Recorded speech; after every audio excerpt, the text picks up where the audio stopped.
Hello everyone. तो आज की वीडियो रहेगी करियर ऑप्शन उन स्टूडेंट्स के लिए जिनका एमबीबीएस नहीं होता है या लोग जो पीसीबी लेते हैं। एक्चुअली जो लोग पीसीबी लेते हैं ना, उनकी ओरिएंटेशन बहुत ही पुअर होती है, उनको पता ही नहीं होता। उनको ऐसा लगता है सिर्फ एमबीबीएस ही करनी है और कुछ नहीं करनी। अभी मुझे एक इंस्टाग्राम पे मैसेज आया कि मेरे 6 ड्रॉप हो चुके हैं, तो क्या मैं 7वां करूं।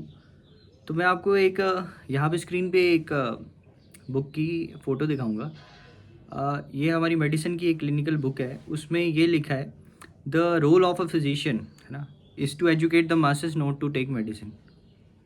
ठीक है, इट्स और भी 2 लाइनें हैं, आप उसको ध्यान से पढ़ें। लेकिन ये जब मैंने फर्स्ट टाइम पढ़ा था, मुझे ऐसा लगा था कि यार ये तो गलत लिखा है, ये बड़ा डिमोटिवेटिंग है, ऐसे हमें नहीं करना चाहिए, किसी को बोलना चाहिए कि आप मेडिसिन मत लो।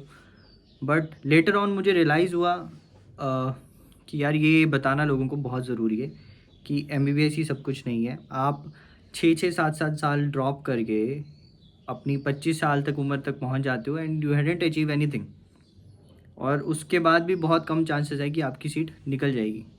मैक्सिमम आप 2 ड्रॉप्स करो, वो भी तब करो जब आपके नंबर जो है वो इंक्रीजिंग ऑर्डर में है। ठीक है, अगर आपके नंबर ही फंसे हुए हैं तो आपको ड्रॉप करने की भी कोई ज़रूरत नहीं है। हाँ, 2 ड्रॉप करने के बाद आप बहुत क्लोज पहुँचते हैं कट ऑफ के, तो आप तीसरा कर सकते हो। और इवन मैं तो बोलता हूँ एनटीए को तो चलो हटा देते हैं ना अभी।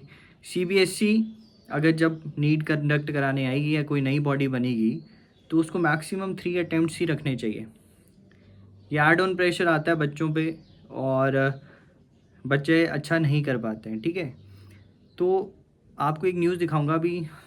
इस न्यूज़ में यही बताया कि अभी पोस्ट एमबीबीएस मतलब अंडर ग्रेजुएट जो कर चुके हैं, जो ग्रेजुएशन कर चुके हैं, उसके बाद भी जो डॉक्टर्स हैं उनकी अनएम्प्लॉयमेंट आने वाले टाइम में इतनी ज़्यादा बढ़ जाएगी that they can be paid for hours. Like अभी भी रिक्रूटमेंट्स निकलती हैं जिसमें आपको घंटे के हिसाब से पैसे दिए जाते हैं डॉक्टर को।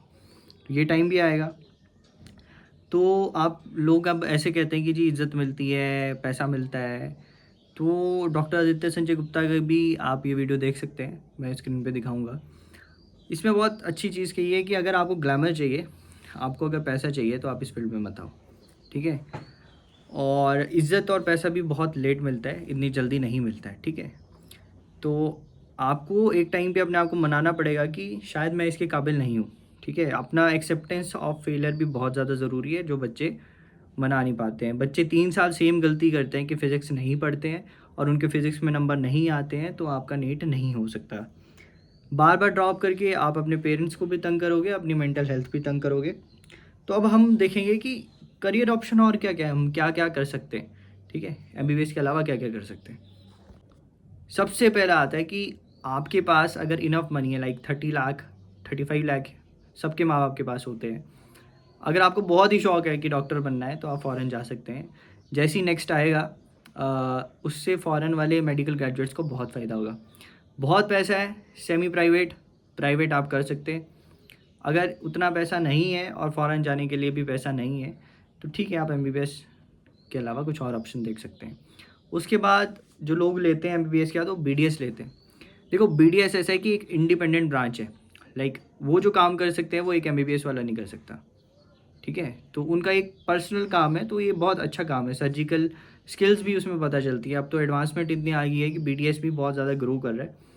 तो अगर आपने स्किल्स हैं आपके पास, आपने अच्छा काम सीखा है, तो आप गवर्नमेंट की, चलो इसमें जॉब अपॉर्चुनिटीज़ इतनी नहीं आती हैं, लेकिन ये है कि आप प्राइवेट सेटअप अच्छा कर सकते हो, और अगर आपके पास स्किल्स है आप तब भी अच्छा कमा सकते हो। ठीक है, बीडीएस हो गया। उसके बाद आयुर्वेदिक बीएमएस को गवर्नमेंट बहुत प्रमोट कर रही है।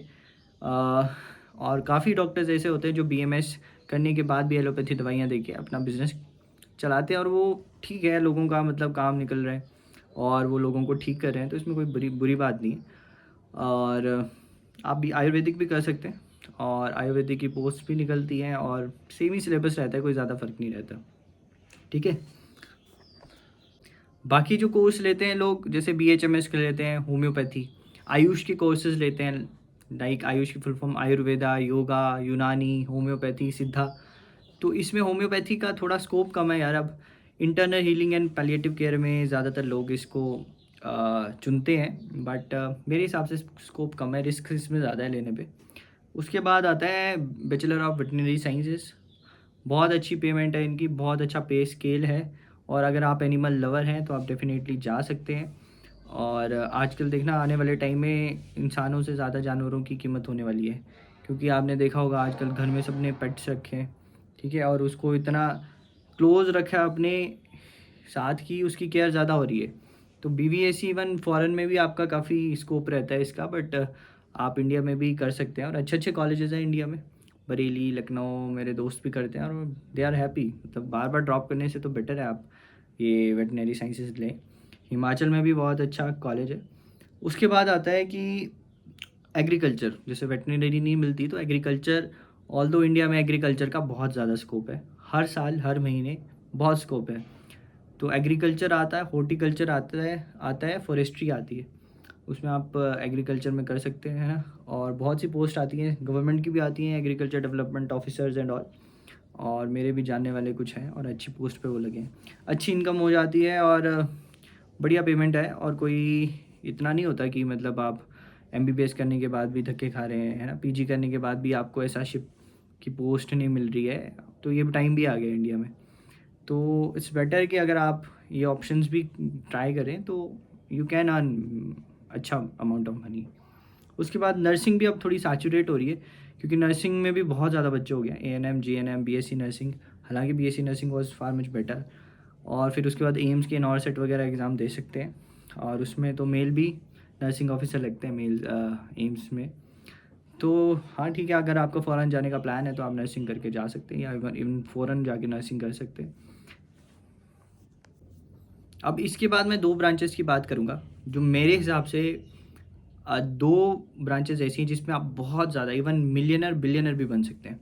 एक आ गई B pharmacy and second one is BSc MLT, medical lab technology.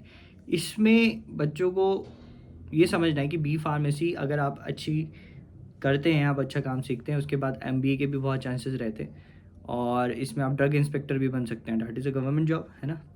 और उसके अलावा अगर आप कोई बड़ी-बड़ी कंपनीज़ में जुड़ गए, रैनबैक्सी, सिप्ला, और उसमें एमबीए मैनेजिंग एंड स्किल्स वगैरह में चले गए आप, मैनेजमेंट में, फार्मास्यूटिकल्स में, फार्माकोडायनामिक्स में, फार्माकोकाइनेटिक्स में, बहुत ब्रांचेज़ हैं और इसमें बहुत ज़्यादा जॉब ऑप्शंस हैं।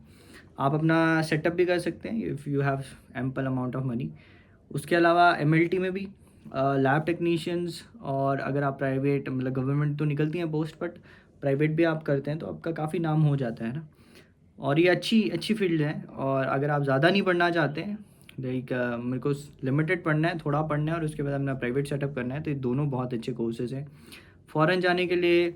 और रिसर्च फील्ड के लिए स्पेशली बायोकेमिस्ट्री एंड बायोटेक्नोलॉजी बहुत अच्छी ब्रांचेज़ है, बड़ी बड़ी इंटरेस्टिंग ब्रांचेज़ है। आपने देखा होगा 12th बायोलॉजी का पेपर है, बुक है बायोटेक, उसमें चैप्टर है, that is very much interesting. Paramedical courses आते हैं, जिसको ज़्यादा नहीं पढ़ना है कि मैं डिग्री नहीं कर सकता, मुझे एक डिप्लोमा चाहिए या मुझे थोड़ा बहुत काम सीखना है, तो उसके लिए बहुत से पैरामेडिकल कोर्सेज़ आते हैं, लाइक ओटी टेक्नीशियन का आता है, डायलिसिस। आपको पता है कि इंडिया में शुगर के मरीज़ बहुत ज़्यादा हैं, they can land in CKD, है ना, क्रॉनिक किडनी डिजीज़, और डायलिसिस बहुत ज़्यादा होती है आजकल लोगों की। तो हमने डायलिसिस का भी अगर कोर्स किया हो तो वो भी बहुत ज़्यादा चलता है। और बाकी उसके लास्ट में मैं तो ये मानूँगा कि जो बीएससी वाले ऑप्शंस हैं वो बड़े अच्छे हैं। टीचिंग एक बहुत अच्छी जॉब होती है, अगर आप बहुत ज़्यादा इंटरेस्टेड हैं एक पर्टिकुलर सब्जेक्ट में, लाइक केमिस्ट्री, बायोलॉजी, तो आप उसमें ऑनर्स कर सकते हैं। उसके बाद फिर आप अगर कॉम्पिटिटिव एग्ज़ाम्स देना चाहते हैं वो दे सकते हैं, और अगर आप टीचिंग वाली साइड जाना चाहते हैं आप वहाँ जा सकते हैं। तो ऐसा नहीं है कि पीसीबी करके सिर्फ डॉक्टर ही बनना है, देयर थाउजेंड्स ऑफ फील्ड जहाँ पे आप अच्छा कर सकते हैं। तो यहाँ पे बार-बार ड्रॉप करके, और आपको मतलब हर इंसान को पता होता है कि मैं कर सकता हूँ, नहीं कर सकता हूँ, है ना? बस मनाना पड़ता है कि हाँ, अब मेरे को इतना करना था, मैंने उतना किया है।